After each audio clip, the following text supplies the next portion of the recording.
Hey guys, it's Melanie Ham. Welcome back to my channel. Today's video, I have got this gorgeous advent calendar tutorial for you. I'm so excited to share this with you. This is a sewing tutorial, but this is kind of a semi-homemade sewing tutorial. So if you are a beginner or you don't sew very often, this is the project for you. I've even got some applique to teach you guys how to do, or for my more advanced sewers that want to tackle that is here for you as well. We've got our numbers, we've got some notes in the advent calendar, and this is a tutorial that will take you only a couple of hours to accomplish, an afternoon so that you can spend more time hanging out with your family this holiday season. So let me know what you guys think of this tutorial in the comment section down below, and if you enjoyed watching this tutorial, would you give this a share or maybe a little thumbs up? I really appreciate that. All right, let's jump right into the tutorial. I'm gonna show you how to make it. All right, let's jump into the tutorial. The first thing that you need is your background fabric. So this needs to measure about 27 by 30, and don't worry about writing all that stuff down. Check out the blog post and it will have everything written out for you. But that's the background, and I recommend this kind of pre-quilted fabric that you can buy at Joann Fabrics, or I've seen it at Walmart. There's a lot of places, Hobby Lobby, and it's a really great way to sort of have this be semi-homemade. Like I said, I want this to be easy for you guys to accomplish during the busy holiday season. So that's 27 by 30. And then we've got our accent fabric. Okay, so this has got a little metallic to it, and you need 4 pockets. All right, so here's our fabric for the pockets, and it's cut 9 by 27. And whatever cutting technique you want to use, I'm not going to go into that for this video. I have a lot of videos that talk about cutting, but you can use, you know, a rotary cutter and a mat if you have one, and if not, use a marking tool. Mark your fabric and use some fabric scissors if you don't sew very often and you don't want to go out and buy a bunch of stuff. It'll be fine. Okay, speaking of marking tools, here's a marking tool that I really like. I wanted something light color because we're going to be using it especially on this guy. And this is a chalk pen. So that gives us a nice chalk line, very precise. It's by Clover, one of my favorite brands. Okay, so the other thing you need is a dowel. I got mine at, I think, Joann's, but they have them at Hobby Lobby, anywhere you can get them. And I am also going to trim this using a saw and a miter box. You might want some accent ribbon. I'm kind of going with a black, green, and cream color palette, or twine, something to then be able to hang your dowel on your hook. So this is how I'm going to be doing my numbers for the advent calendar.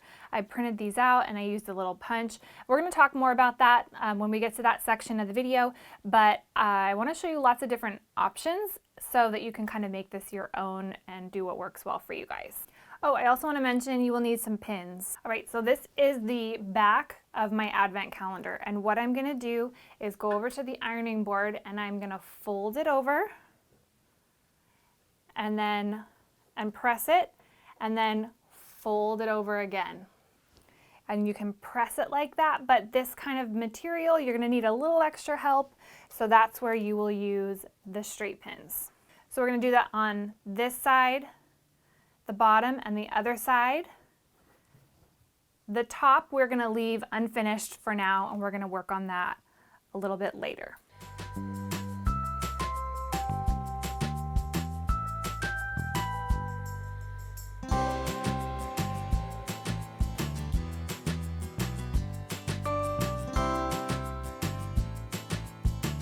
So now I'm at my sewing machine and I have my walking foot installed on this machine.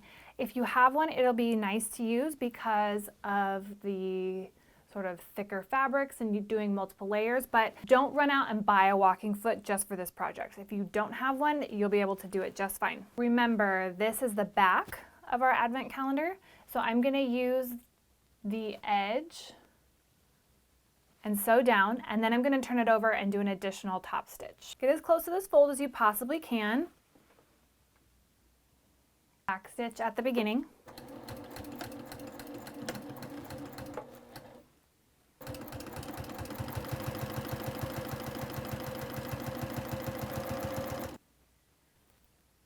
take your pins out as you go. You don't want to run over them.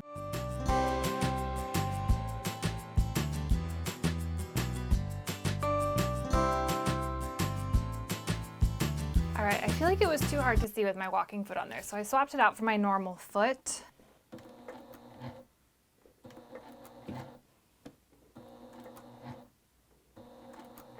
Okay, when you're going through all those layers like I am, I'm slowing way down just to give my machine can totally do it, but I just don't want to fly through those sections. And if you need to use your hand wheel, totally a great option. And then I'm going to back stitch.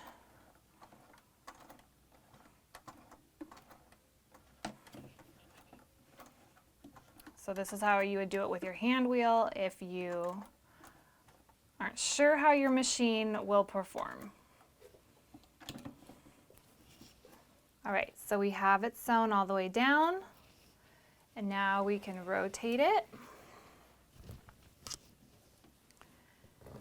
and do the same thing along the bottom and then back up the side. All right, so here is the back side. I just finished. Now I'm gonna flip it over. You can see here's our stitch line, and I'm gonna go in here and stitch another line going down just to add a top stitch. It adds a little extra detail, makes it look a little more professional. And so what I'm gonna do is use the width of my presser foot and just line that right up against the stitch to make it really easy.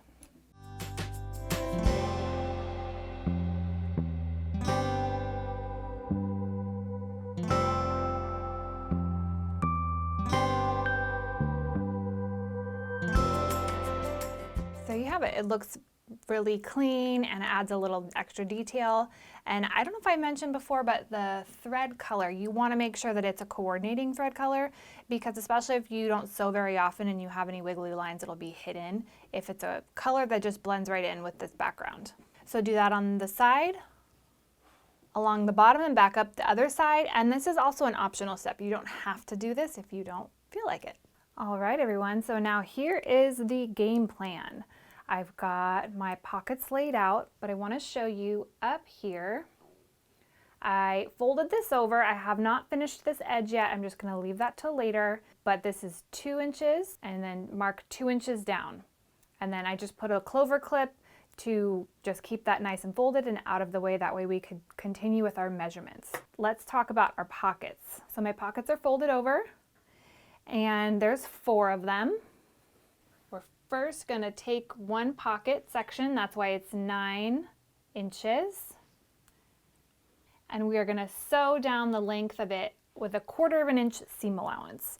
That will make it so when we have our pockets like this, it'll be nice and finished. Is take all of your pocket fabrics, right sides together, sew down with 1/4 inch seam allowance on that long side. Press it really good when you're done doing that, and do that for all 4 pockets. Once you've sewn it all the way down, you can actually flip it right side out and then press it. Look at those yummy metallic dots. All right, now that our pockets are nice and pressed, okay, and don't be afraid to put the steam on these bad boys. If you're one of my quilters, you might be used to working with a dry iron, but a nice steamy iron will get you this nice kind of crisp finish. Okay, so once you have that done, we're gonna finish up our sides and work on our layout. Okay, so I want to have a border going all the way around in the background. So I've laid out, and the seam is down here. I'm going to be kind of running it along this top stitch line. And then what I did was I measured in to where this raw edge needs to go. And then I used my chalk line. So I laid it out. Then I put a little ruler up against the stitch line that I want it. All right, now we've got a good idea of that. Now we can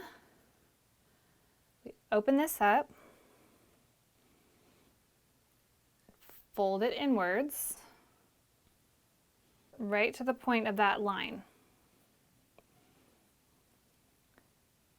All right, see that? See how that's gonna finish up? Press it. So it's pressed, so it'll stay, those raw edges will stay in there. And then you'll wanna double check yourself. All right, so then we'll move down to the other end. Do the same thing on this side. And the reason is because when I stitch down the pocket, I wanna have it be right where I want it. Again, open that up.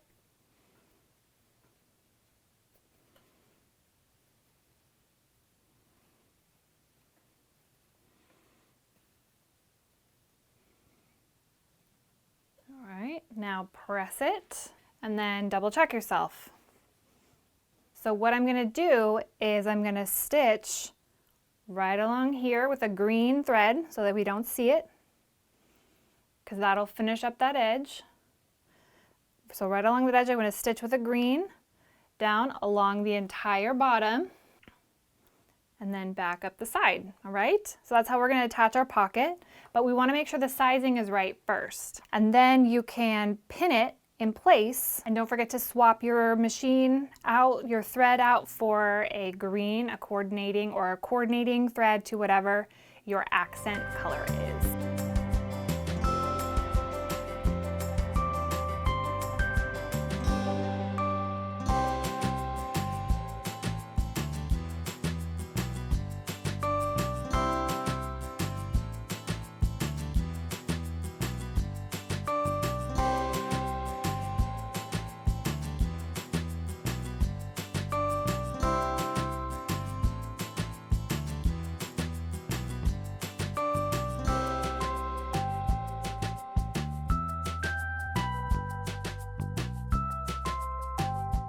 All right, we've got pocket number 1 in place, but now that we've got the first pocket in place, now you can do the layout of the rest of your pockets and make sure that it's all exactly how you want it to be. My recommendation is just to use a ruler and make sure that when you're pinning it, it's exactly the same all the way across.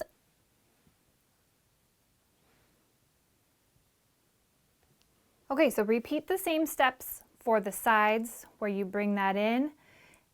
Press it, pin it, make sure that you've got exactly an inch or whatever sizing you've decided to go with.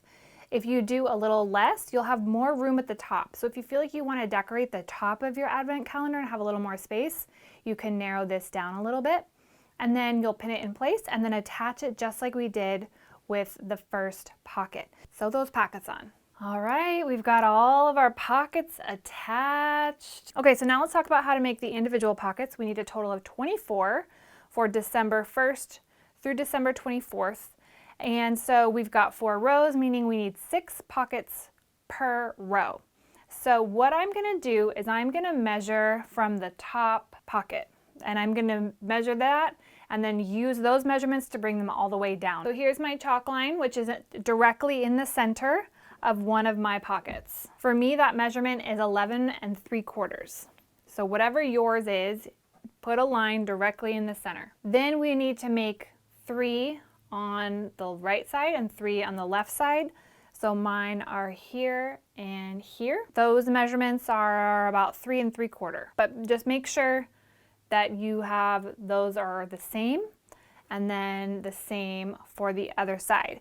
So then what I want you to do, for example, this center line, once you've got that, I'm using some of my marks to make sure that it is straight across. And then what I'm gonna do is mark all of them. No need to measure each individual pocket because our eyeball wants to make sure that the pockets are all lined up. So if you don't have a long ruler like that, just do your best with a regular ruler or a tape measure and just make little marks as you go. Okay, so what I'm gonna do is I'm gonna make this stitch. We're gonna back stitch, sew down, back stitch. Lift up our presser foot, back stitch, sew down, back stitch. And I'm gonna do all of these center lines at one time, because the chalk will come off. So then I'll pick up my project, bring it back to the work table, and do the lines for the subsequent pockets. That way we know that we're not gonna, if we sit down and do them all at one time, chances are we're gonna lose some of those chalk lines, and then it'll be hard to see, because, I mean, pretty easily the chalk comes right up. So it makes sense? Go ahead and do your marks and sew your individual pockets.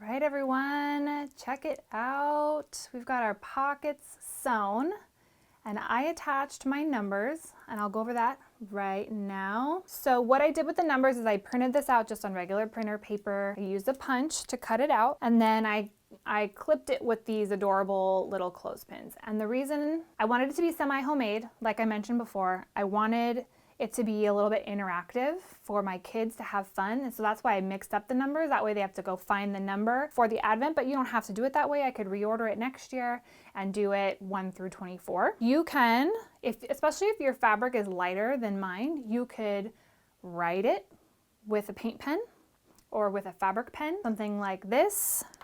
The Pebeo ones, Pebeo, I don't know, these are like the best ones out on the market. You could write it with a paint pen or a fabric marker pen thingy. You could embroider it. You could applique it. So there's lots of options. You could do this.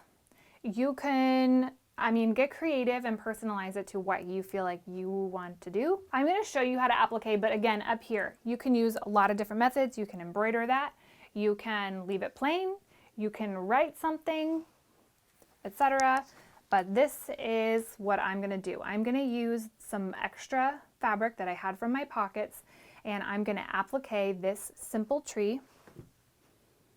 I'm just going to stick it right on here. So the first thing that we need to do is finish this off, because there's going to be a seam going across, and I don't want that seam to go on top of those trees. So we need to finish this off first, and the applique will be our very last step. So what we need to do for that, we need to create our pocket, and that's going to be slightly different based on how large your dowel is. So here's my dowel in there. You want it to be, you want to be able to slide it in and out. So that means our seam needs to be about here. So we need to fold this under and sew it down. Okay, so just like we did with our outside, fold it under, press it down, pin it into place, making sure that you have enough space for your dowel to slide in on the side, and then sew across to make sure that it's nice and finished, and switch your thread out back to your coordinating thread color for your background. Okay, so really quick, I'm going to go through applique. I'm going to try to keep this brief. The biggest thing you need is some sort of fusible web. It can be the kind you can sew or the kind that you cannot sew. There are lots of different brands out there. I like Clover branded things, but there are lots of options. You can just look in your craft supply store, and you want it to be a fusible, something like this. You can do lettering if you want to. I'm going to do a simple shape. So you want to trace your shape on the paper side, and that's you got to follow the manufacturer's instructions for the one that you pick, okay? So they're all a little bit different. Just follow the instructions, you'll be fine. Trace your shape, okay? I'm using paper scissors, and I'm cutting it slightly larger. Okay, so then this needs to be briefly ironed on the wrong side of your fabric, okay? Like 5 seconds, according to this manufacturer's instructions. All right, 5 seconds, that's on there. I'm actually going to use fabric scissors, and I'm going to cut around my shape. This shape just came from PicMonkey. So any of like a clip art project, Canva, PicMonkey, anything like that, simpler shapes are better, because you want to be able to cut around it. And then you will be able to, if you want to sew around it, you can. If it's something that's going to be washed a lot, like a table runner, then it does need to be sewn. But for an advent calendar like this, I'm not going to sew mine down. And if you were doing lettering, you would need to reverse this. All right, so now what we have here is basically a fabric sticker. So you take the paper off, peel the paper off and leave the web on the fabric, and then you're gonna put this where you want it and iron it down really good to secure it based on the manufacturer's instructions of whatever sort of fusible you pick. All right, so I'm gonna do 3. I'm gonna do like 1, 2, 3 across the top, centered on my advent calendar. I'm gonna iron those bad boys down, and then I am almost done.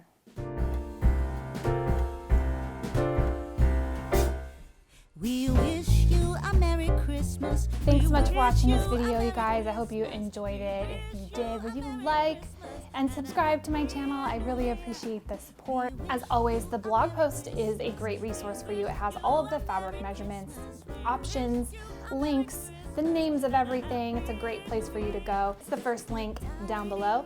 Thank you guys so much for watching, and I'll see you in the next video. Bye.